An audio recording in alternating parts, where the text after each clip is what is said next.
First of all, thank you so much for being here. No, it's my pleasure. We've been excited about it ever since we got your yes, especially because your breadth of experience, everything you've been doing over the last few decades, I mean, it's so impressive that the students really want to know, how did it all start? I mean, you started at IBM, and you spent 5 years there, you worked in marketing. How did you take the decision to go into the Foreign Service? Was that an easy decision to make, and how did you arrive at that decision? Yeah, actually, let me just go back a little bit about my sort of experience prior to that, so because that is going to answer the question. I grew up in a family, my father was in the military. And so although I was born in Albuquerque, New Mexico, I only lived there for 6 weeks. And so at the age of 6 weeks, that was where my grandparents were. My mother went home to give birth. We joined my father, who'd been sent to Scotland. So from 6 weeks of age, I've been moving every few years of my life, and I ended up going to school in Dallas and then working for IBM. And IBM was nice enough then to pay for me to get my master's in business administration. So I was studying, and I had been interested in moving again because I've been moving my entire life, and I get bored if I'm in one place too long. And so while I was studying, something came across my desk talking about the Foreign Service. That's what diplomacy is called with the State Department. It's a Foreign Service officer. I thought, oh, that sounds great. Very interesting. So obviously I didn't tell IBM that I was looking, and you have to take a written test, and I said, oh, I'll go take the test. So I went to take the test, and I did not pass the first time. So that was fine. I was still working with IBM, still doing my studies.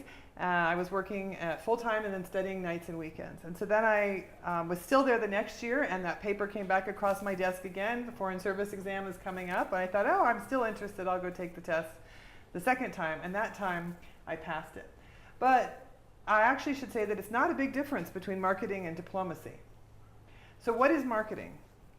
Marketing is the idea of selling something to somebody, right? Now, it's usually a product. I want you to buy my notebook, and I'm going to tell you why my notebook is better than his notebook, because I want you to buy my notebook. Well, what is diplomacy?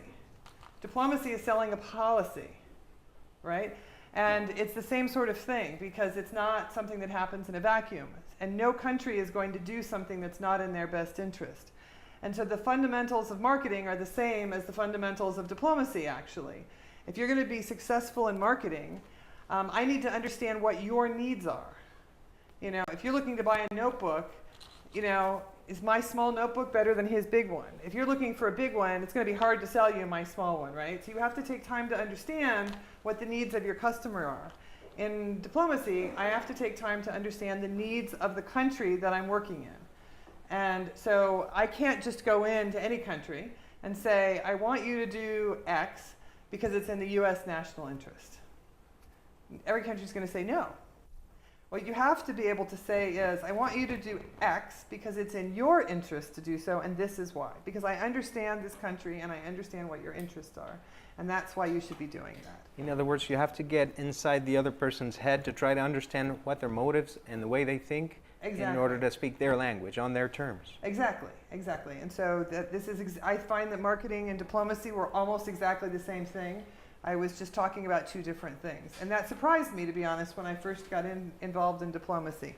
But if you don't understand the needs of your client or the needs of the other country, you're never going to be successful in either marketing or in diplomacy.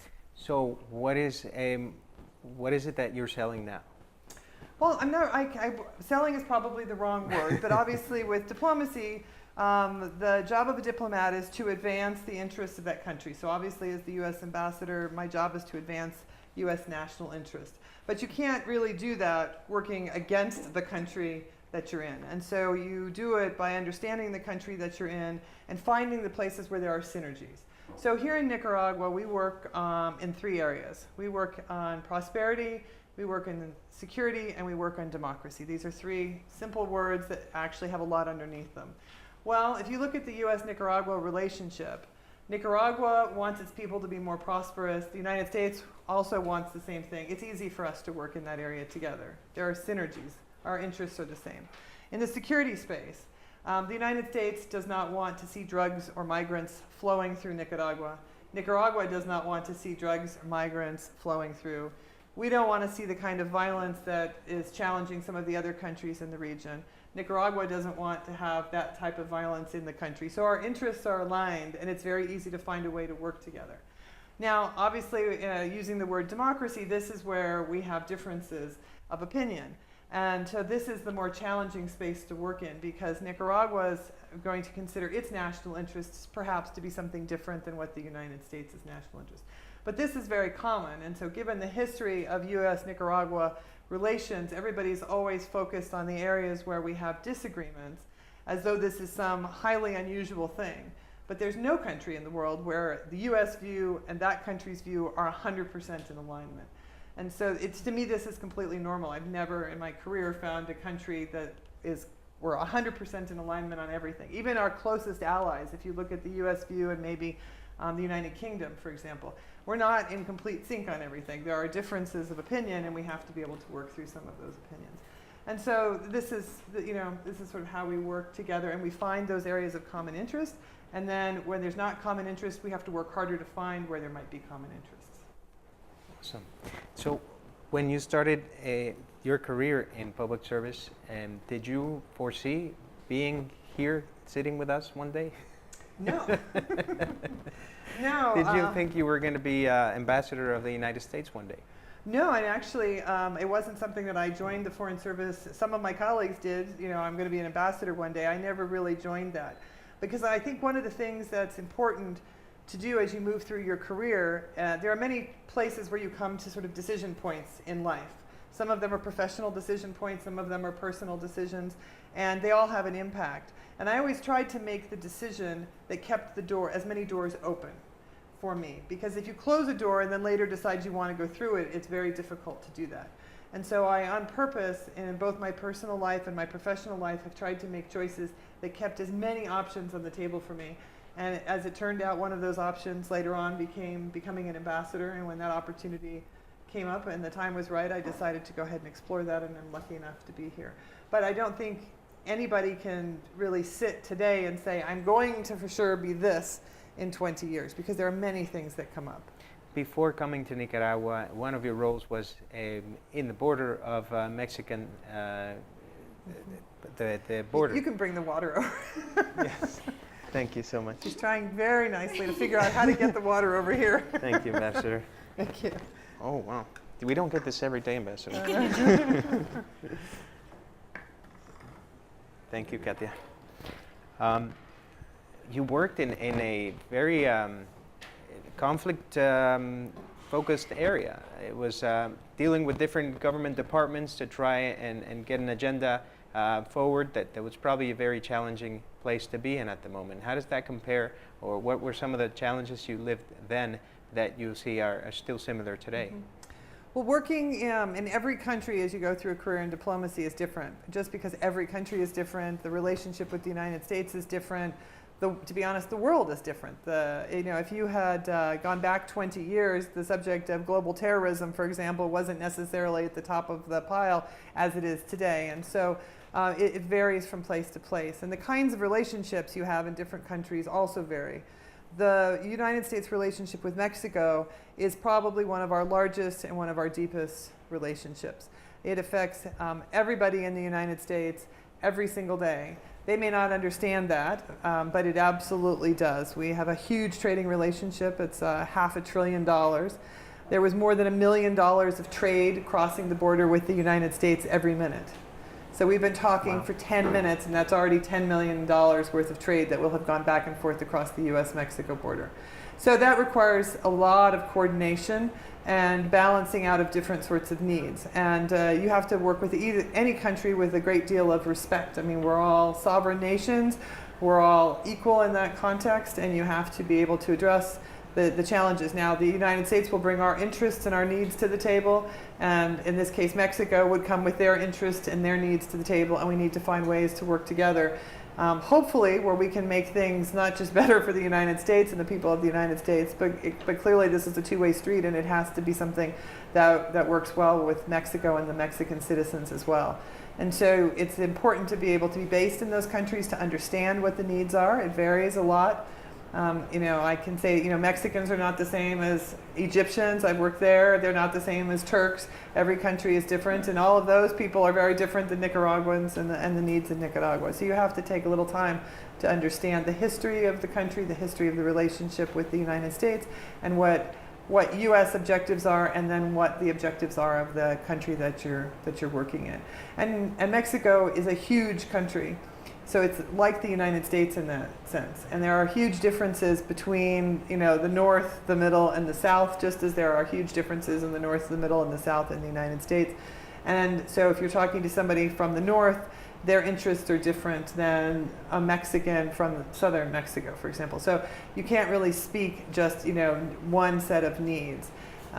The border zone, I worked and lived in Ciudad Juarez, which is right across from El Paso, Texas, which was also another experience, because I can say that if you live on a border, it's a completely different experience. I had no idea. And so I will say sometimes there's sort of like the United States, Mexico, and then there's this border region. These are people that are very connected across the border. They don't view a border as a hard and fast line like governments do, rather something that they have to work with every day as they go back and forth to school or work or to visit their families and things like that. And clearly, governments have a responsibility to control their borders for a variety of reasons. It could be flow of commerce, flow of goods, and things like that. But you also have to understand that there's people living on that border and being able to go back and forth, and you have to try and find the way to balance the priority of security needs, but at the same time making sure that the goods, services, and people can continue to flow across the border. Sounds like you've had jobs where you have to make a lot of people happy. How does one do that when there's so many diverging points of views and values? Well, I think that that's actually a very good point to raise, because one of the things I realized quickly on is that your work should not be a popularity contest. So if you're going to do a good job in your work, I think sometimes you have to understand that you just have to understand that not everybody's going to be happy with you. And let's take it out of a country-to-country context, and let's just put it in the office. I mean, you may have an employee, for example, that you're trying to manage that's not working effectively or properly or not doing a good job. And you have two choices as a supervisor. You can either address that problem or you can not. It's easier to not, because it's very hard to sit down with somebody and say to them, you're not doing a good job. And they may respond aggressively, they may argue with you, they may start crying, they may do a number of different things, and it can make you very uncomfortable.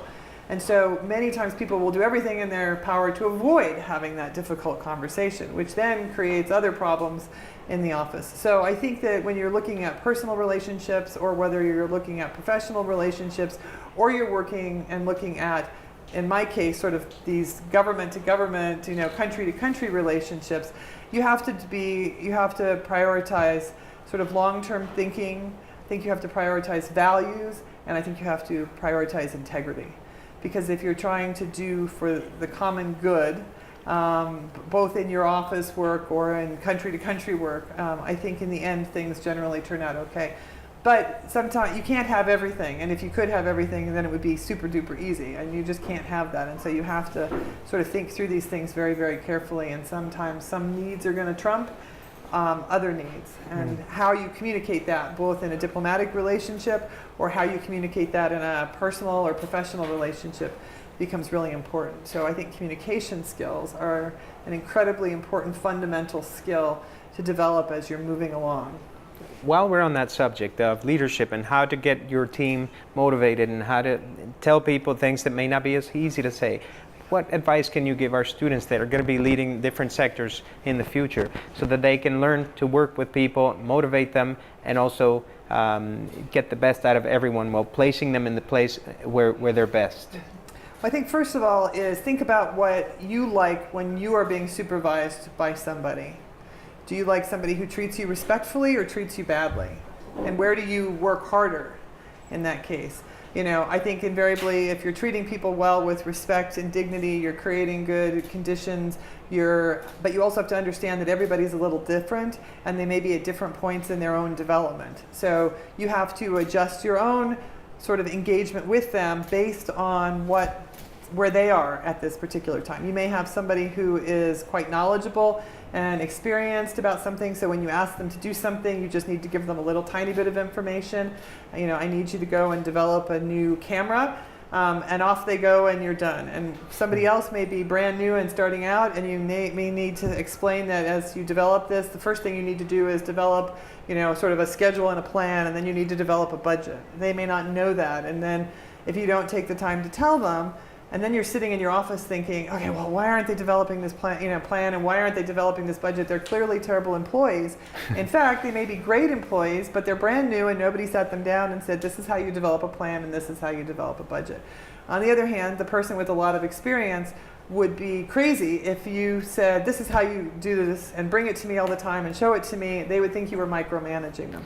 So you need to understand that everybody's at a different point and they have different skills and do that. And so I would just sort of calibrate in that sense. But I think that it's the difficult decisions and the difficult conversations are the ones we always want to avoid.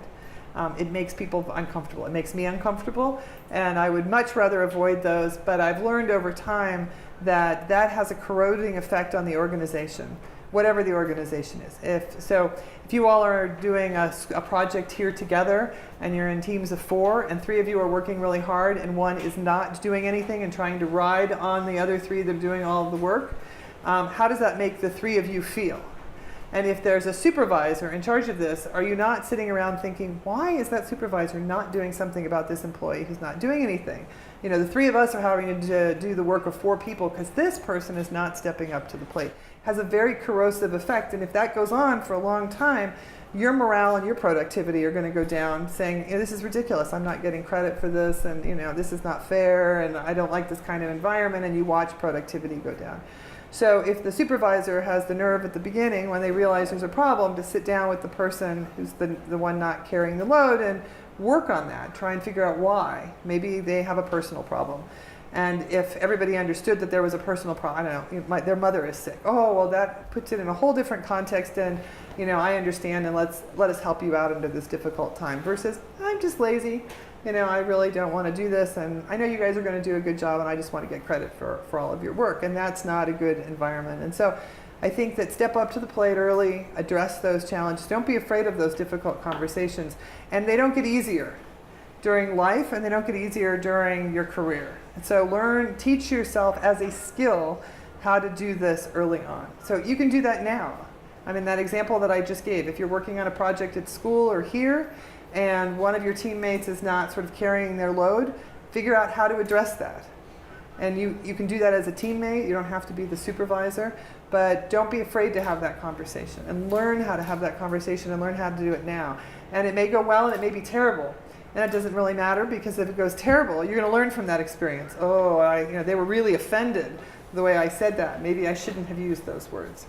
Or it may go great, and then you think, oh, okay, I can try this again the next time. So there's something to be learned from failure as well, and don't be afraid of that. What about the balance between personal life and professional life? You have 2 kids. Have you found it challenging to manage both roles and feel like you're doing a great job? Yes, I think that that's a challenge for everybody. Every mother. I think it's a question that I get. I would probably be asked that as a woman more than you would ask that question to a man. Let's just be honest about that question, right? Which is actually part of the problem with the whole thing, because there are different expectations for women than there are for men. And so for both the groups in this room, just be aware of that going in, because I think self-awareness of the situation can help balance those dynamics out. And so, yes, I mean, everything that you do in life has trade-offs. People talk about that. I don't believe that anybody can have every single thing that they want in life. I'd like to win the lottery. I'd like to have, millions of dollars. It's just, these things don't happen. So you just have to make decisions in your life as you go along and balance it all out. But I do think that you can have quite a bit in your life. And so looking at my own career, there were times when I was looking, we have to move all the time, and basically, even though I have my same employer, I have to find a new job. And there were times when I looked and said, okay, I have small children, and this job is either going to require lots of hours in the office or maybe a lot of traveling. And this may not be the best job for me right now. So I didn't go after that kind of job. I was very self-aware of what I could do at a particular moment in time. As my children grew, They, as teenagers, you all probably do not want to spend a lot of time with your parents. You know, you are happy if they are all out doing things, so there was more space in my personal life for me to go out and do those things, and that's when I elected to go and do these things that required more time or more travel. And you just have to balance it off, and I think that finding support within your family is absolutely critical for professional success. And I will say this in particular for women who I think face different challenges and expectations. The choice of a spouse is going to be one of your most important decisions.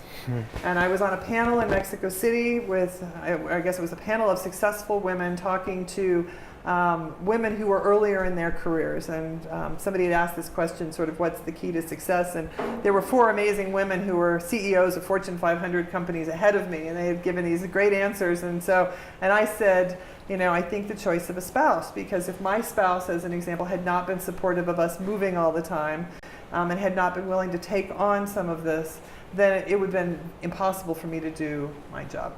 And when I said this, a lady 2 or 3 down from me said, I need the microphone back. And she said, okay, you're exactly right. I had to get rid of my first spouse for that exact same reason. And now she's the CEO of a Fortune 500 company.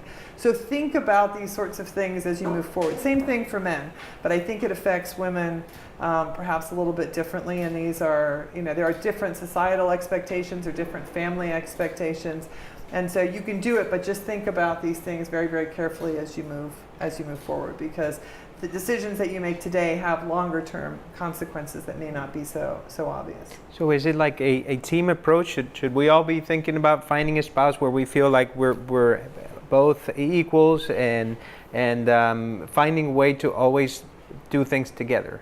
Well, I think that it's important to have a partnership. I'm certainly not the best person to be a marriage counselor or anything like that. I mean, I'm just me, and you know, I have my husband and children. But I mean, in general, I think that that's a good idea. But what does that mean? Is it exactly 50-50 in every single thing? I mean, I think the answer to what it means is something that's a personal thing that would have to be worked out in each individual relationship. But I do think there has to be support on both sides given. Now, what does that mean? You know, does that mean that, you know, I take care of the children for 4 hours and you take care of them for 4 hours and then we're even, or I do 5 hours and you do 3, but you're also in charge of washing the laundry? You know, these are details that have to be worked out separately, but I think that these are things that just need to be worked through and thought through, you know, what it means, and it may change from time to time as well. You know, it may be one thing today and it may turn out to be something a little bit different tomorrow in a different context with a different job or different aged children, you know, things like that. And life is full of surprises. You just never know what's going to come along. They say that the essence of people never changes, that you can be a teenager or an adult and you always have the same kind of values and things that your friends would say about you. What are those things for you? What are some of the things that have been constant in your life? I laugh about that. My colleagues from the embassy will probably tell me I talk too fast. Not a value. But my grades from my elementary school, my teacher said she talks too fast and she talks too much. And then my grades in college were, like in speaking, she talks too fast. And my colleagues here tell me, slow down, you talk too fast. So I haven't obviously learned that lesson. But I do think that your values, which are different than your skills, are things that should be fairly consistent. I mean, if you've got integrity, you've got integrity. If, you know, and these are very fundamental values. And I think that you'll find that when you're looking at jobs, that you want to work for people that have the same value structure that you do. It would be very difficult for me to work for somebody who had a different set of values completely. I mean, we're not ever the same, so they're always going to be a little different. But for somebody who has a completely different value set than I do, regardless of how much money I was getting or what kind of professional opportunities that I was getting. So I think that you want to look for those sorts of things. It's a little bit like looking at universities, actually, in the United States. I mean, people sometimes ask me about that.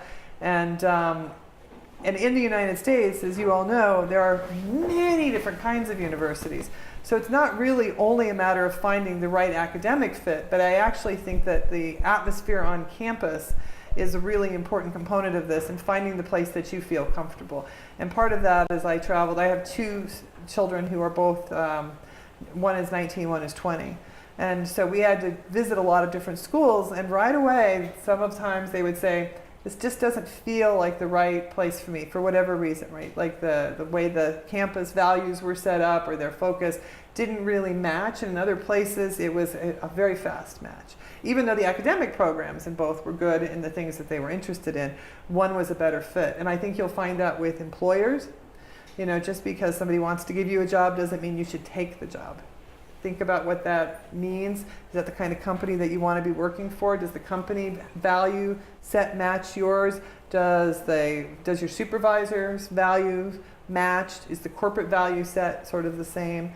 If it's not, then even if it's paying you a lot of money, you might want to think twice about that, because you may not succeed in that place, or you're going to be very unhappy and it may not be worth it. I mean, why do we go to work if we hate it? I mean, that would be awful for me. I like to jump out of my bed in the morning loving what I'm going to do and getting myself into that environment, and then going home and being like, oh, I love coming home too, as opposed to having to force yourself out of bed in the morning to go to the office that you hate, but you have to just get the paycheck.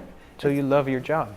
Of course, yeah. Because it would be great. awful if you were doing something that you hated, you know. And so I think at your stage in life also, I think one of the important things is flexibility, because the world is changing really, really, really fast.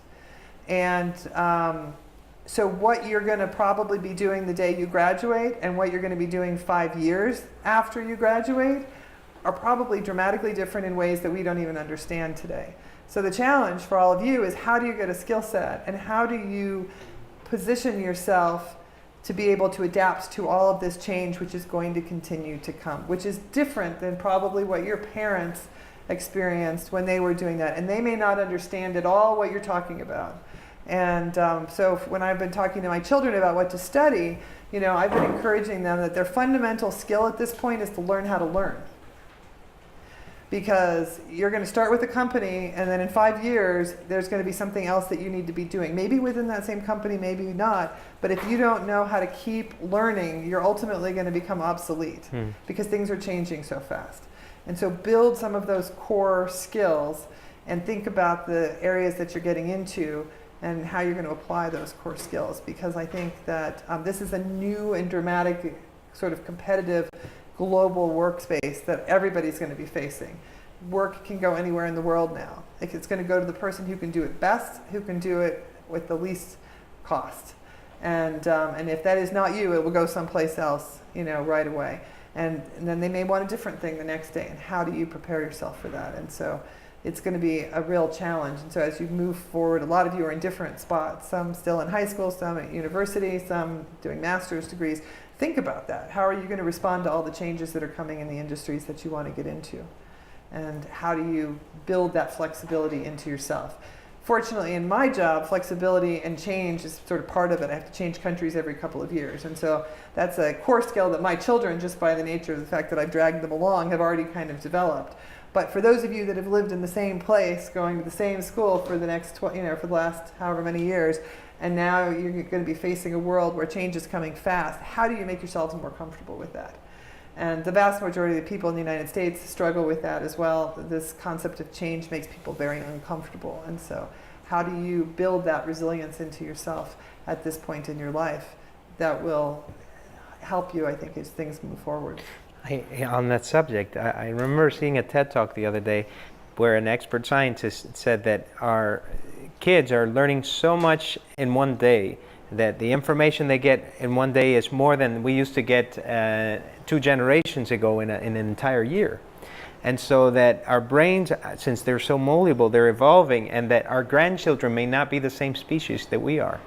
That was fascinating. I want to invite you guys to ask questions. I know you already have some questions. Eduardo. It's a two-part question, if you don't mind. But when you were telling us your backstory, it really stuck to me. How you told us how you failed your foreign service exam the first time, but you just kept going. The exam came a second time. You took it, you passed, and decided it was the best decision for you. But funnily enough, you didn't get too hung up when we were talking about that. But that really seems like it says a lot about you and about why you are successful. I was wondering how you think that has helped you not getting hung up in the past. And also, you have mentioned plenty of them, but if you could tell us, what do you think are your biggest keys to success that have allowed you to be where you are now? I think that everybody's going to have failures. I mean, it comes with life. So you have to just learn how to do that. So I don't actually consider it to be a failure. What I actually consider it to be was the opportunity to understand how they do the test, so I was more prepared going in. And I have to tell you that in the State Department, the vast majority of people that I met actually took the test more than one time. And in fact, when I joined the Foreign Service, when you start this career, they take you to a class. And in my class was a guy who had taken the test 8 times. Right? He really, really, really wanted to be a diplomat. And so he had taken it 8 times, and good for him. And so you have to overcome and learn how to come. And you learn from failures. Failures is not even the right word. Just things that didn't go the way you wanted them to. You learn from them and take from that and then move forward. And I think that's important. Other keys to success, again, I think for me, I've always been a long-term thinker. I don't have set firm plans, but I'm constantly thinking sort of further down the road, because the decisions that you have to make, I think with my value set, are the ones that are good for the long-term organization, not necessarily the things that are just good for me today. And in order to be able to do that, you have to understand, well, what is in the best interest of the organization? And that may mean you have to make some difficult recommendations to people. If you're working in a company selling a product that you can see that the market is going this way and your product is going this way, you may have have to have a difficult conversation with your employer to say, our products are not going where the market is going today. And why do you know that? Because even though you may be selling things today, you're noticing changes. You need to be thinking a little bit down the road and kind of thinking strategically about what's coming, and that will help shift your course on different things. And so to me, I think that's been one of the things that's been the most important for me, was the ability to kind of think long term. And don't be afraid to make changes that are kind of bigger and bolder. Sometimes people try and do like little incremental things, and so sometimes you have to think a little bit bigger than that, and depends on what you're working on and the environment and the career that you're in, but don't be afraid to be thinking about that sort of stuff. And even if what you're working on is a very small thing, how does your small thing fit into a bigger overall thing? And we talk about that at the embassy a lot. We have, like I said, we're working on prosperity, security, and democracy. Well, if you're the gardener at the embassy, are you working on prosperity, security, and democracy? Now you may be thinking to yourself, no. And I'm thinking, absolutely. Because if the building isn't pleasant when we come to work in it, my employees are not going to be able, whatever it is that they're doing, their piece of that prosperity, security, democracy pie, they're not going to be able to do that as well. And so yes, if you are the person who's the gardener, you're part of our mission. If you're the guard at the door, if we're not secure, we're not working prosperity and security and democracy. So you're a fundamental component of that. If you're the person who's in charge of paying the electric bill, if we don't have lights or air conditioning or computers, we're not doing our work. So you are an absolutely fundamental piece of our bigger prosperity, security, and democracy pie. Even if you're thinking, I personally am not working on an entrepreneurship program that's helping to bring that. And so you need to think about, how do you fit into this bigger pie, I think. Alvaro. You mentioned you have lived in many places, but which one do you like the more, and which one do you feel is your real home? Well, for me, the real home is in the United States, but really for me, home is where my family is. So what's very interesting, my children and I have talked about this. We can be living in a hotel together for a week, and we're home, because it's people, it's not a place, just because we move all the time. But to answer your other question about which is my favorite, that's always a tricky question. When I was on my second tour, my first tour I went to El Salvador, my second tour was in Turkey, which is where I met my husband and got married. So I would have to say that of my foreign tours, Turkey, just because that's where I met and married my husband, was probably one of my better ones. But the real answer is that every place that I've gone has things that I really like. And then every place that I've gone has things that if I could control it, I would try and change it and sort of make it better, just because that's the nature of things. And when you think back, I think, in a career in the Foreign Service, and my colleagues may feel this way too, I don't remember so much the place as the people that I met. It's the relationships that you build with people. and you know, just those memories that are the things that strike me the most. There's many museums, there's many beautiful mountains, there's many wonderful seas around the world, but there's only one of this person in the relationship that I had, and there's only one of this other person in the relationship that I had. And it's the things that I've been able to learn about all the different countries. And it's also nice when you travel and do what we do, because it gives you the ability to, I think, another important thing to do is to hold up a mirror to yourself or to your own country. You know, none of us are perfect as countries or as individuals. And if you want to make things better, the ability to sort of step back, and you know, we in English the expression is look in the mirror, look at yourself and be self-critical, both as a country and as an individual. You know, what's good about you and what's bad about you. And then don't be afraid sometimes when you're talking, if you know, especially like in a work or a family environment, to ask people. You know, we do some surveys in the embassy to talk about different things that people like or don't like.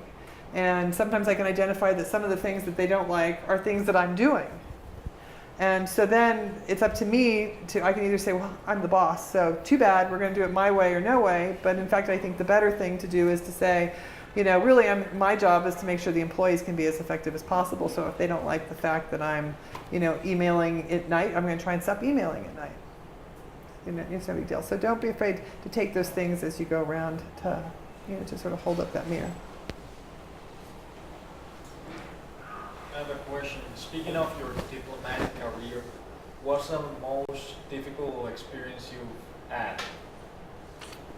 Gosh, usually when it's difficult, strangely enough, it can also be good. And a lot of times the difficult moments have related to security challenges that come up, and you have to make some difficult decisions sometimes.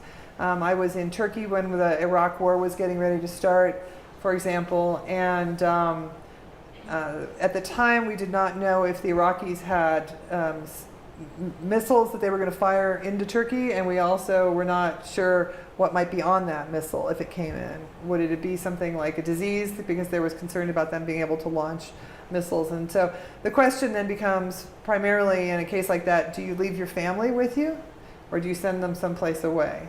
These are difficult challenges. I was in Ciudad Juarez, there was a lot of violence going on there, and the question became, do I keep my children or do I send my family away, quote unquote, to where it's safe? Now, just for the record, in both cases, they all stayed with me. But there are some challenging questions that sometimes come up in that regard. And so usually the challenging things are more personal. In the professional, sort of the diplomacy things, there's always things that are working smoothly, and there's always things that are not working so smoothly. And you just have to be able to continue to plug away. And again, that's helpful if you look at some of the long term. If you've got the long term in the view, it makes the short term less painful. You know, if you're looking at the mountain way on the horizon, you know, you're hitting speed bumps. If you're looking at something right in front of you, it's like hitting a big mountain, which is much more difficult. And so get over the bump and then just keep on going. Don't be afraid of all of that. So for me, I found a longer term view is very helpful with getting over. What would you advise for young people like us that want to make a difference in their country, but sometimes feel like the status quo is so overwhelmingly in place that it's hard to really change the way things are? Mm-hmm. Do we wait till college and graduation to start making a difference, or what kind of a rhetorical question? No, I think that I read a book that talked about sort of your circle of influence, circle of control. And there's very little that we can all control. But there are things that we all control, right? But it may be a small circle. But focus in that space. What can you control within the things that are touching you, and how do you change them and make them better? Because you may be thinking, you know, big picture sorts of things, I want to make things better. And that is overwhelming if you think about that. But you can look at what you can control. And my experience is that if you do a really good job in the things that you can control, what you're going to find is that circle grows. And you're also going to find that your ability to influence people, that circle grows and grows and grows as well, which means that your ability to shape the broader environment over time is going to get bigger. But you have to focus on the things that you actually can control and that you can influence, you know, right at the very beginning. You know, we'd all like to be able to change broader things, and you can eventually have that impact. And don't underestimate your ability to do that and to be creative about how you do that. And we've seen many times where one person makes a dramatic change in things. If you look at the Arab Spring, it started with one guy who'd had enough and set himself on fire. I would not recommend that you do that, but the actions of one person actually set off a whole big string of things. So you just never know, what one thing that you're going to do that's going to have a big ripple effect and really dramatically change things within your family, within your school, within your community, within your country. And throughout history, if you look back, there are many individuals that have had a huge impact on changing things positively. And I think it's important that everybody get involved in their communities and and not be afraid to do that. Don't say, "Oh, I can't change anything, so I'm not going to get involved," because then absolutely nothing will change. Then you know for sure nothing is going to change. But get involved and don't be afraid of that. That's excellent advice. You mean even the person that cleans your house can be since they're part of your circle of influence, if you are really kind to other people, you don't know who they're going to talk to next. I have an example where I used to work in a large office building, and the lady that cleaned the office, she was a friend of mine. I would talk to her all the time. Well, she also cleaned the office of the CEO of the company and was all the way 3 floors up. And once upon a time, she talked to him about me, and I got a promotion from the cleaning lady's connection to knowing that I existed. Mm-hmm. And so you don't know where your circle of influence is going to expand. It can happen anywhere. That's why you have to be yourself with everybody that you meet and try to do the best you can.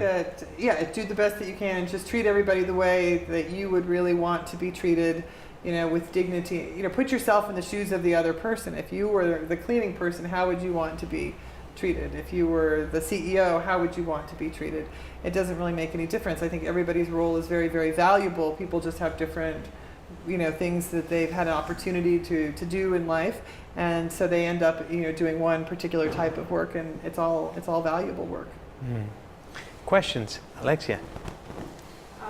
Yes.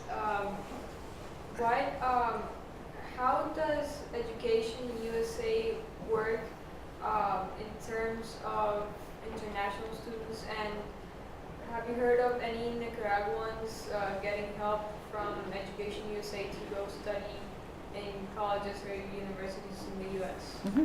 Yeah, no, Education USA does a lot of college advising. It does some of the same things that all of you are already going to be doing, probably slightly differently. It's a no-cost program, and there are many students that have benefited from that type of advising through Education USA.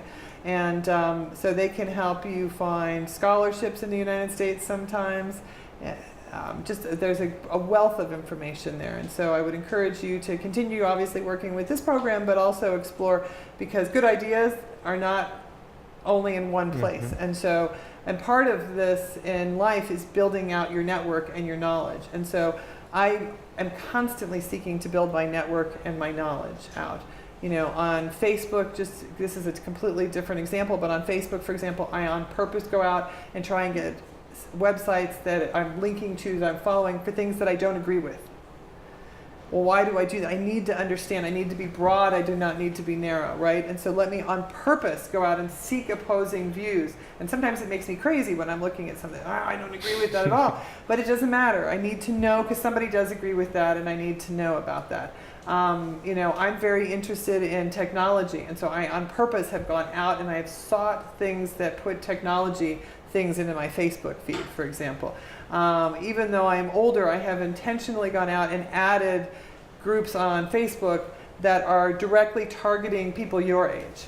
Well, why is it? I need to understand, the messages that are going out also. I want to understand all that. And so with the Education USA, seek out as many sources. There's not just one source of information for everything. Go out and take advantage of everything, because you may find the opportunity that you're looking for someplace that you were not expecting. It may be through the Education USA, which may tell you something about a school that somebody here just didn't happen to mention, just because there's a million different opportunities and maybe exactly the right fit. Absolutely. For you. They also have a network of advisors all over the world, so when a college or university is first trying to make contact in a new country, they're probably going to be the first person they that they come in touch with. Also an excellent library with many, many resources, SAT and ACT books, TOEFL books to study.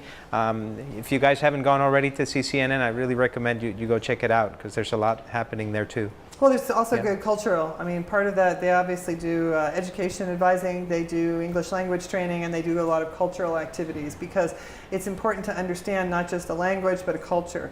You know, if you look at English, for example, I can tell you that the US culture and Canadian culture, similar, not the same. You know, US culture and UK, similar, not the same. And so if you assume that it's all, you know, oh, they're English speakers, they're all the same, you're going to be probably caught off guard at some point in your life. And so, you know, go out and explore all of that. But continue, I mean, I always talk about building, the importance of building your portfolio of skills, which is getting to this networking thing. Be a constant learner. Seek out as much information as you possibly can. I mean, I try and put out my tentacles to get stuff as broad as I can on themes that I know nothing about. Because that just makes me a better, I think it just makes me a better person to have a much broader, deeper understanding of things. I'm not an expert on any of these topics, but they're really interesting when they come up. And, you know, the impact of technology. I suddenly got interested in sort of the coming the fourth industrial revolution, and what does that mean? And, you know, so I've now got a voice-activated system in my house that I'm playing with. And just trying to, you know, not doing anything sophisticated. I turn the lights on and off and kind of enjoy it, you know. But it's my way of starting, right? I need to understand, because these things are going to come, and if I just wait, you know, and I'm not willing to jump into that and learn. So there are many different ways that you can do this, and you can play with this.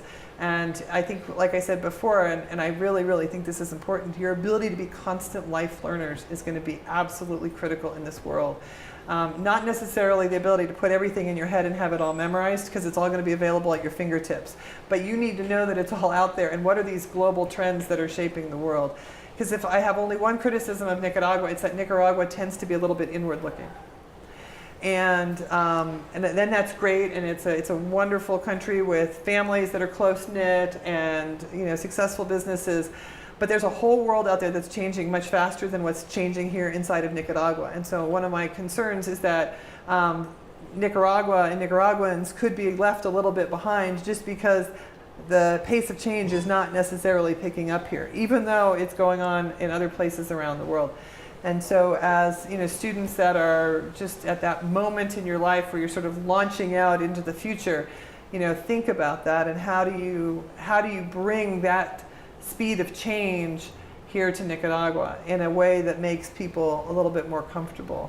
You know, I think people are very uncomfortable with that kind of change. And certainly in the United States, there are lots of people uncomfortable with it too. This is not only in Nicaragua, it's a global problem. Do you have any ideas on how we might be able to contribute to do that? Wow, I wish I did.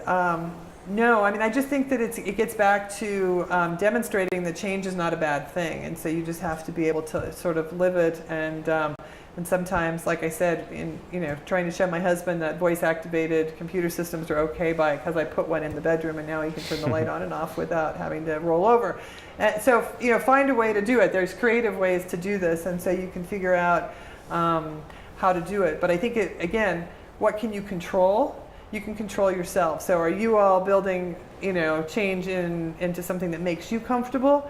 And then as your family watches, wow, they're doing okay with all of this change that's coming along, then they're going to get more comfortable with this change as well. And then, you know, they touch more and more people. And so I think it really starts with us as individuals and how we, you know, and how we adapt to all of this. And you guys are the future of Nicaragua. So how you do this, you know, how goes all of you is how your country goes in the future. And so if you can do this, then that, I think, change will come naturally. And I think young people naturally are more comfortable with change, just because you've been changing a lot to get to this point in your life, and so the fact that things are changing doesn't really make you that uncomfortable. But in another 20 years, you may be looking at it completely differently. So think about it now, and don't let yourself get stuck in those ruts. You know, keep yourself with constant sources of new information coming to you now, and then, you know, sort of go from there. One of the things that I hear a lot from students is, why would that important person want to talk to me? They often underestimate the power of a human connection, regardless of age difference. Can you talk to us a little bit about how we might see that differently? Yeah, I mean, go out, if you're interested in something, go out and ask people, because people invariably like to talk about themselves. So it's easy, right? And it doesn't make any difference if you're talking to somebody who's your own age or if you're talking to somebody who's less of an age, who's less, a little bit younger. And I think that people naturally like to give advice to people. As human beings, we kind of like to do that. And so when you go to somebody for mentoring or to talk about an industry or something like that, they're going to enjoy that conversation with you. So don't be afraid. And don't think it only happens with young people. I'm interested in technology. And so I have been trying myself to reach out to people that are involved in the technology industry, which has nothing to do with what I'm doing professionally, to say, I would just like to talk to you about what's going on in the world of technology, because I'm personally interested in all of this.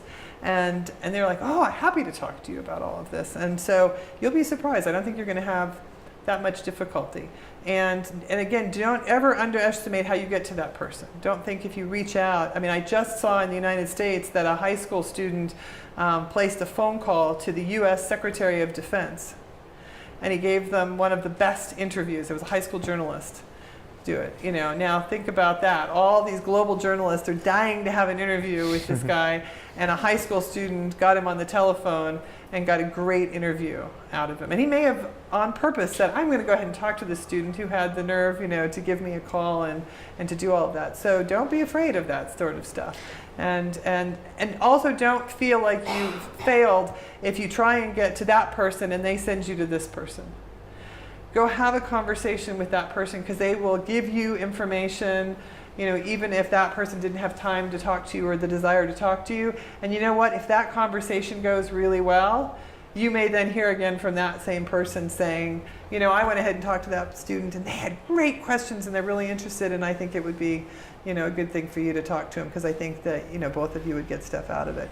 And if not, you still gain from talking to this person. And so don't be afraid. Go and Yeah, and we don't have to go too far for a great example that you and I met just a couple of weeks ago at the Canadian Embassy event. Mm-hmm. You didn't know me and I didn't know you in person yet, and we established a connection. Obviously we got vetted, so we weren't. And then I established contact with Lisa, who was kind enough to take it from there, and now we're here. So that connection, just a moment, can really result in beautiful, magical things. Yeah, no, and in fact, that's a really good example, because when people contact me, lots of people do, depending on what the theme is, I will invariably send them to somebody else in the embassy first, who's responsible for that area. And I do that for a couple of different reasons. One is they're the experts in whatever the topic is, and so they're in the better position to assess whether or not I should take time to do that or not. But also I want to make sure that they know that I have confidence in them. They're the experts on those sorts of things, and I don't want people to feel that they can just come sort of get around. But then sometimes I will still say, I know you guys aren't real excited about this, but I still want to do whatever it is. And so, it can kind of go both ways. But I would, for me, I try and get out and talk to as many people as possible. People at the embassy know that, and so they probably approach some of those decisions. But you just never know. A friend of mine in the United States who's in the State Department had a family friend who was interested in the topic of immigration, and I've done a lot of visa interviews in my life. And so she connected me with this student, asked me to talk to the student. I said I'd be happy to. We had a lovely conversation. The student is considering whether or not to be an immigration lawyer at some point. Because I had done visa work for many years, I happened to have many contacts with people who were the head of the American Immigration Lawyers Association in the United States, one of whom happens to be a woman. And I said, let me see, I can now hook you up with this next person. And so I can tell you about what I did, but I can't tell you about being an immigration lawyer. And I put this student, who was 2 people away from me, with this other person that I knew, and now they're having conversations about whether, a career as an immigration lawyer, and a career as an immigration lawyer as a woman even, is a good thing. And so you never know where these connections are going to go, and don't be afraid to ask people, do you know anybody else that I could talk to learn about that? Because if they've enjoyed the conversation, they're going to do exactly what I did, which is, hey, I've got this other person, and they might be able to talk to you as well. And you never know where those things are going to go. And you can find those people any place. In Mexico one day I had a chance to meet a gentleman who's a NASCAR driver. Do you all know what NASCAR is? It's car racing on sort of ovals.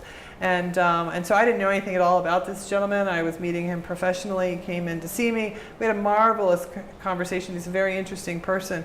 And we're still in touch now, several years later, as a result of this, just because he was interested in what I was doing, because my life is very different than his, and I found him to be very interesting because his life was very different than mine. And through him, I've met other people now as well. And so you can build these networks and you can get into a lot of different things. Wonderful. Ilusion, you had a question?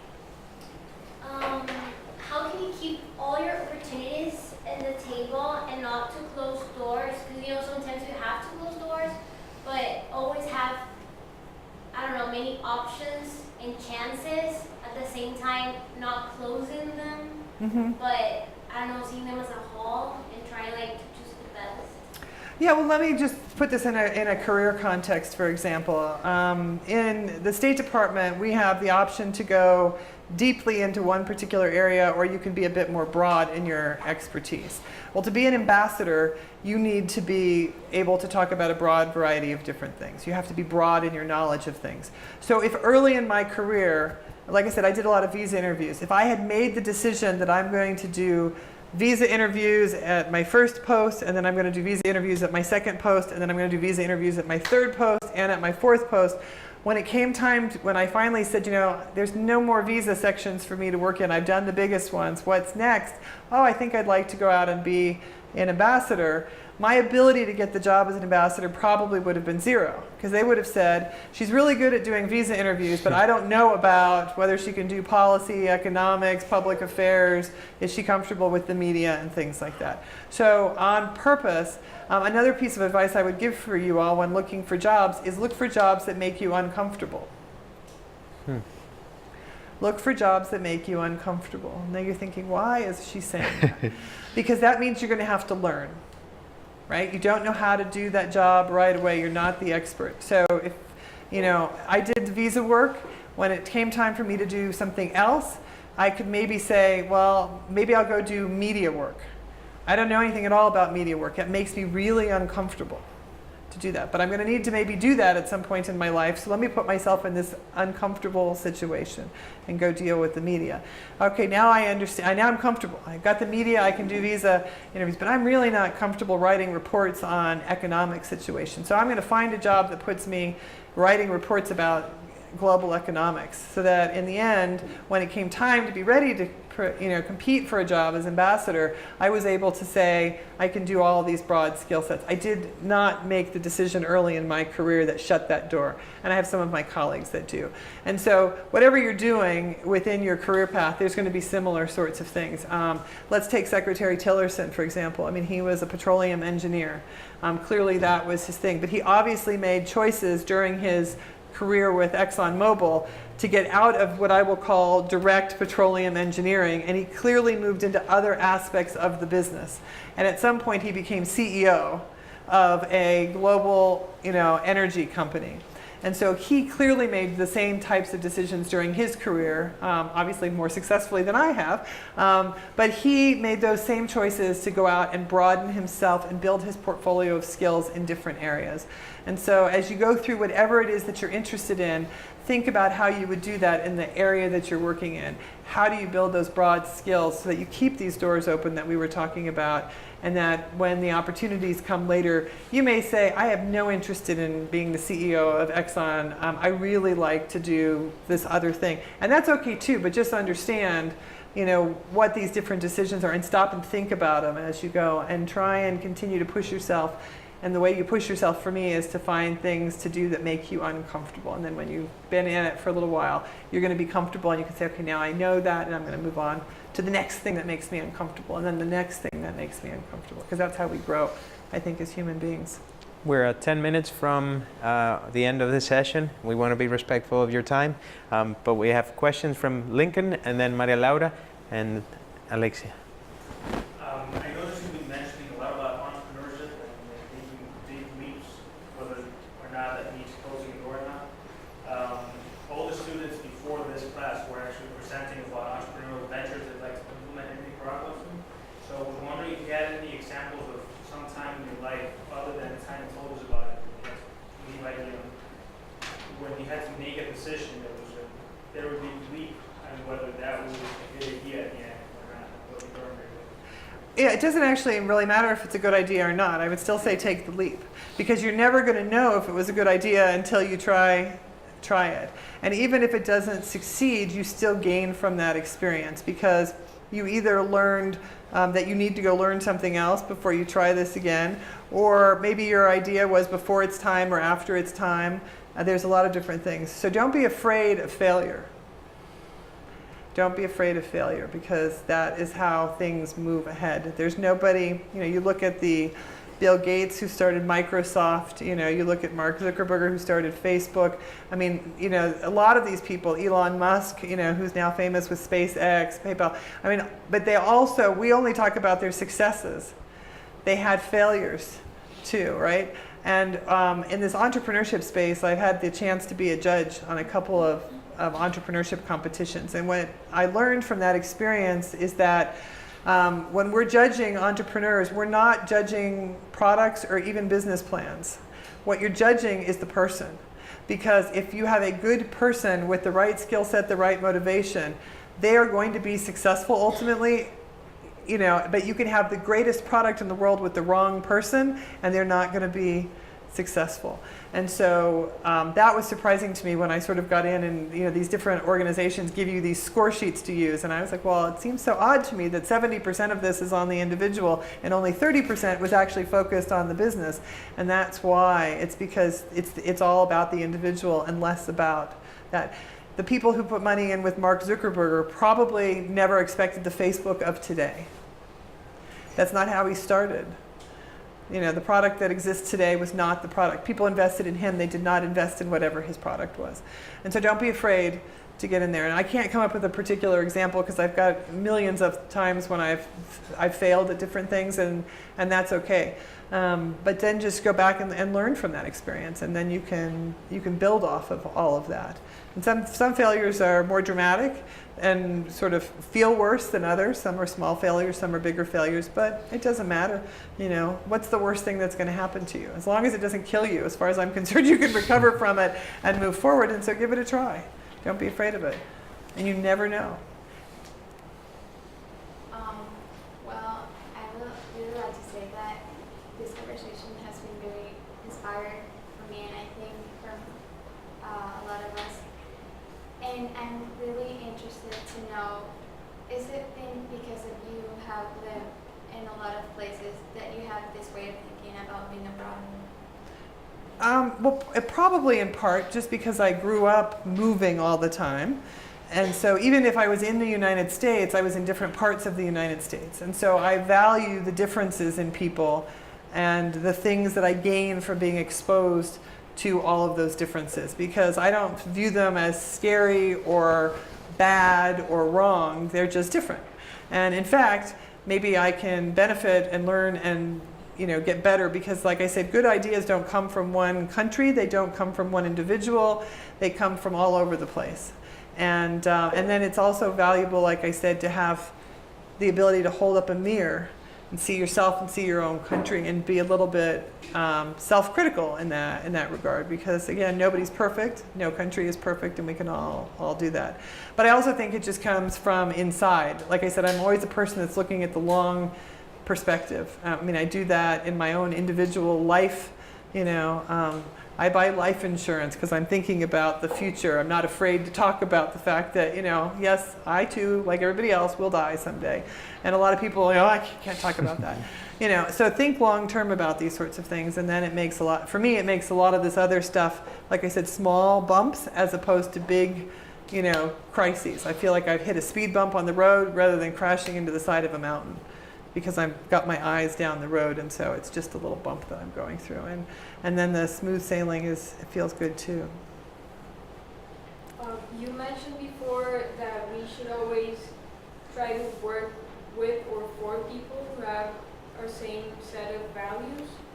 But have you ever been in a situation where you have had to work with somebody who doesn't necessarily think the same way that you do, or doesn't have the same set of values? And what tips can you give us for when we are in a similar situation? Yeah, no, I mean, I have had to work for people like that, and it makes you very uncomfortable to go in to work. And so, first of all, try and address it.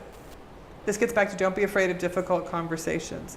And so, but again, it's all about how you do that. So just approach carefully, but don't be afraid to have the conversation. Don't be afraid, getting back to my other message, of change. It may mean that you have to make a difficult decision yourself. You're in the wrong place. You can't fix the environment that you're in. So don't be afraid to go and look for some other environment to put yourself in. That could be with your academics. You know, all of you have been great. You said what you were going to go study. If you get into that course of study and discover it is not what you were expecting, do not be afraid to say, not the right choice for me.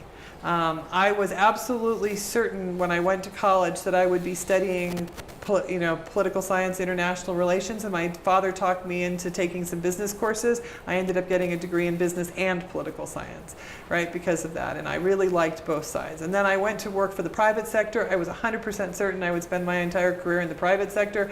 I got a great job with a great company, and then I quickly discovered that not so much. That wasn't the right decision for me for the long term. I really enjoyed it while I was there, but it wasn't the right long-term decision. I've done things in this career where I'm thinking not the right place. And so then you have to make a decision and move on. And the world will be different. It won't necessarily be terrible, right? And don't just sit and suffer in silence. There's too many opportunities out there and too many great things that can be done. And don't be afraid to make those changes for yourself as well. But don't be afraid to address the thing. Don't just give up and say, I can't do anything about this. Because you never know if the boss may be somebody who was not aware that their behavior was causing problems, and just by you going in and explaining to them about this, they may be able to sort of step back and say, I had no idea that's how this was perceived, or I certainly didn't mean it that way. And now that I understand this, now I can do something about it. I used to tell my employees that, sort of if there's something going on that you don't like, shame on you if you don't tell me about it. Because I have a lot of abilities, but mind reading is not one of them, right?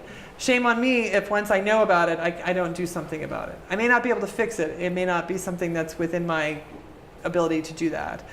But at least I have the ability to talk to you why I can't do something about it, or to try and do something about it, right? So don't be afraid to raise these things up, and don't just sit there in silence and do it, because you may be able to make things better not only for yourself, but I'm guessing if you're suffering, a lot of other people are feeling the same way, and if you're the one who's willing to step up and make the comment or try and make the change, you may be able to positively impact a lot more people than you know. Usually when you have to speak up in the midst of controversy, like if there's a unhealthy work environment, most people are just trying to stay with their mouth shut so they won't cause any what would you say, a commotion. But usually the people that do speak up, whether they may get fired from that situation, they're going to end up in a better place, because that's one of the characteristics of being a leader, being willing to speak up even when most people are not. You have a question? Yeah. Have you always been like this confident, or is something that you've been working on? No, you have to work on it all the time, and I think that that's true for men and women. But I think we come at things a little bit differently sometimes, and so competing for jobs is a good example. There's a really great book, I really like it. It's called Lean In by Sheryl Sandberg, who's the Chief Operating Officer of Facebook. And Sheryl Sandberg, Chief Operating Officer of Facebook. And in this book, she talks about the fact that men are, in a sense, more competitive than women. So let's say that there's a job announcement that comes out, and there's 10 skills that are needed for this job. As a woman, I'm likely to say, I only have 7. I'm not qualified, so I'm not going to apply for the job. And a man will say, I've got 3, I'm in. Now that's the nature. Now, so who moves ahead? The man is going to get the job and move ahead because the man has decided to compete for the job, even though the woman may very well have been the most qualified ultimately, if those are the 2 people that get it, right? If we only have 2 competitors, one that's got 7 of 10 and one that's got 3 of 10. But the woman never gets the job because the woman never applies. And I suffer from this same thing. So I will use the example of the job. I was the number 2 at our embassy in Mexico City. That's our largest diplomatic mission. Normally, in order to be in that position, you have to go be the number 2 at a smaller diplomatic mission, maybe like Managua first, before you apply for that. I had served on the border in a post with Mexico recently. I knew a lot about Mexico. I knew a lot about what was going on. I was highly qualified for the job. But I thought, I've never done this before. I'm never going to get this job. I almost talked myself out of competing for that job. And then I realized, what do I actually have to lose? Right? So if I'm 99% certain I'm not going to get the job if I apply for it, what happens if I don't apply? I'm 100% certain I'm not going to get the job. There's 1% difference between thinking I'm not going to get the job and I definitely don't get the job because I don't apply for it. I had nothing to lose, right? And I had actually had to tell myself that. I have nothing to lose. I'm going to compete for this job. Well, I got the job. And then I got awarded a big State Department award for the number 2, like the Deputy Chief of Mission of the Year at all of our embassies. But I had to talk myself into that, and that was just a few years ago. I had to talk myself into it. So talk yourself into it and think about, like, what's the worst thing that can happen to you? And the worst thing that happens to you is you don't get the job, which you don't have the job if you don't apply for the job anyway, right? So there's no difference between applying for the job and not getting it and not applying for the job in the end, right? The result is the same. You don't have the job. But if you apply for the job, you might be surprised. And you might also be surprised that even if you don't get that job, they may think, without telling you, wow, that person is just exactly the right person for this other job that we were just getting ready to announce, and we're going to save some trouble, and we're just going to offer the person that job. So don't be afraid to get involved in these things, and just have confidence in yourself, even if you have to do it privately behind closed doors and talk yourself into this sort of thing. And think about the fact that everybody that you're competing with is probably suffering those same doubts, regardless of what they look like on the outside.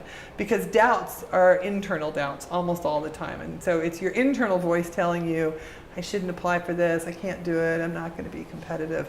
And so just learn how to put that face on that says, I can do this, I can get this job, I'm the best at this. And then if you don't get the job, so what? You just didn't get the job and go on and do it, do it for the next one. I tell people in the State Department that are looking to apply, for example, for these Deputy Chief of Mission jobs, that the way our system works is that you apply and then they create a short list, and that list of names is given to the ambassador, who can then select from this shorter list of people. And I said, every single person on that list is outstanding. You would not have made it on that short list if you did not have every skill that was required. But only one person A is going to get picked, and sometimes it's got nothing to do with you. So I was just looking to hire a new Deputy Chief of Mission for here. I had 4 candidates. One of them had exactly, it appeared, the same strengths and weaknesses that I have. I did not pick them. I told them, I said, you and I seem to be the same. That doesn't add value to this particular place. I needed somebody who could counteract my weaknesses. And I said, I think that putting, 1 and 1 together is going to give us far more than 2. Might be a little too much. And so they understood that. They said, I could tell that right away from the interview. I had the same concerns about that when I told them they were not getting the job, and that was the reason why. Other people, it fit just at that right moment in time. So you may have all the skills, you may have all the abilities, you may have had a great interview, and you don't get the job just because the person who's doing the hiring that's going to be working with you thinks, I've got that same skill set and I want somebody with a slightly different personality or whatever it is to fit into that. And so don't take it personally. Like I said, it just wasn't the right thing at that right moment in time. And you will be the right person for the right job at some point in time, and just get back out there and don't hesitate to compete, because you will never know why you weren't picked unless you never put your name in the hat to begin with, and then you weren't picked because you didn't compete for the job. And so put your name into that. Don't be afraid, and understand that everybody's got those same fears that you do about whether I'm going to get it, am I the right person, do I have the ability to do that? You absolutely have the ability to do it, and you might be the right person. Let somebody else worry about all that stuff. The person who has to do the hiring has to worry about that. You just have to go and do your best to present yourself. I'm getting the sense that you're an optimist. Oh, I can be. I mean, I try and be optimistic, because I'd like to think that the future is good as opposed to the future is bad, but I also think the future is what we make out of it.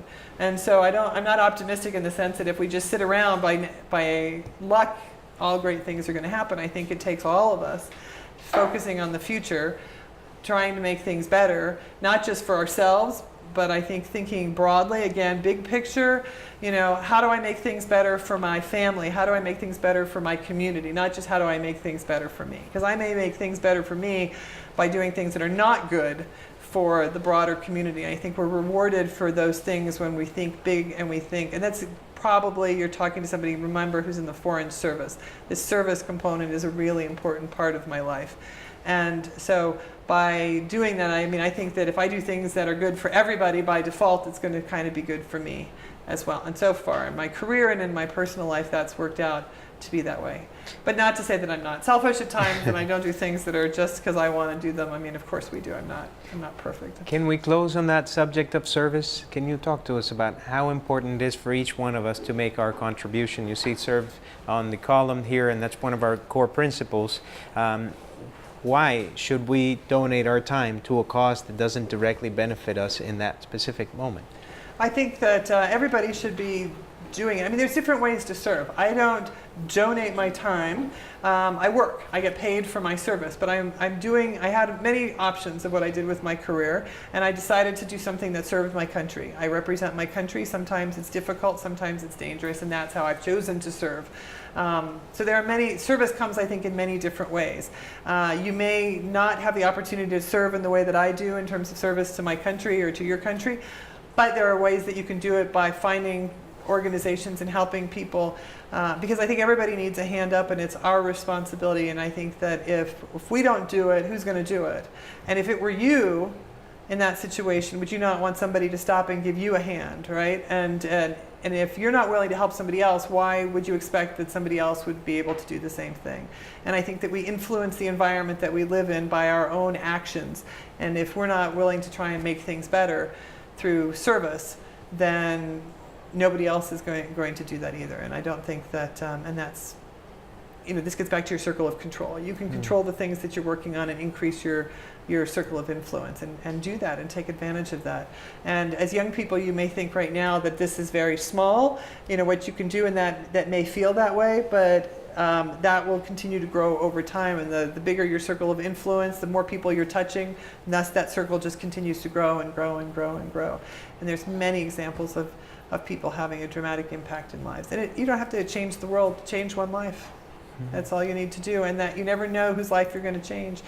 The cleaning lady can pay you back by being nice, by talking to the CEO about how nice you are and getting you just never know how these things are going to go. And so treat everybody the way you would want to be treated. I think that's one of the core fundamental things. And it's fundamentally, it's all about people. And if you focus on the people in your family, the people in your company, the people in your church, the people in whichever organizations, I think it'll turn out well in the end. If you're looking at other priorities, it's all about money, it's all about me, then I think in the end you may not have quite as much success or happiness in life. And it creates loyalty too. That circle of influence will grow because your employees, the people that work with you, Shani, Lisa, I mean, that creates loyalty because they actually believe in the same values of service and contributing. That's something that you will always find allies in. They might not be as easy or as obvious when you have so many superficial things going on, but you will find people whose values go deep in wanting to service. I see many of you in the room that I count as future allies in us doing great things for Nicaragua.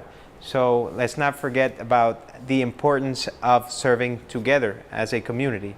Lastly, I want to thank you. Thank you so much for being here with us today. Guys, join me in giving Ambassador Dogu a warm thank you on behalf of all of us here at the College Institute. No, thank you to all of you.